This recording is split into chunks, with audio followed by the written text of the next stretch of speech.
Blackstone Audio presents Seventh Heaven by Alice Hoffman. Narrated by Hilary Huber. 1959. Chapter 1. In the Country of the King. Late in August, 3 crows took up residence in the chimney of the corner house on Hemlock Street. In the mornings, they set up a racket that could wake the dead. They picked up stones in their beaks and tossed them down at picture windows. They plucked out their feathers, which would surface all day long in odd places, in bowls of Cheerios, in the pockets of shirts drying on laundry lines, inside glass milk bottles delivered at dawn. This corner house was the only one to have been vacated since the subdivision was carved out of a potato farm 6 years earlier. Before the builders began working, the town was nothing more than a post office up on Harvey's Turnpike, surrounded by farms. All that first spring, renegade potatoes were unearthed when the men on Hemlock Street put down their lawns and planted mimosas and poplars.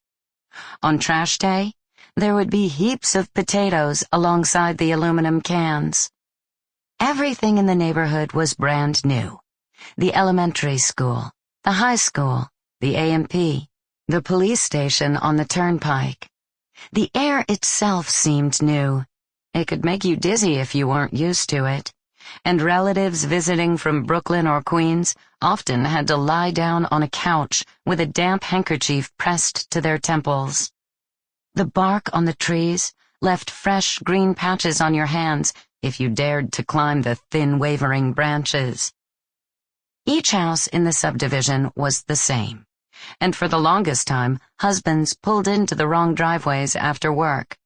Children wandered into the wrong houses for cookies and milk. Young mothers who took their babies out for walks in their new carriages found themselves wandering past identical houses on identical streets, lost until twilight, when the ice cream man's truck appeared, and they could follow the sound of his bell, which traced his reliable route past their doorsteps. To outsiders, the houses might still seem identical, but after 6 years, those who lived here could now easily tell the difference by the color of the trim on the brick fronts, by the flower boxes, or the lawn statues, or the hedges beside the driveways. Now, when the children played kickball on summer nights, they knew exactly which screen door to swing open. Sample complete. Ready to continue?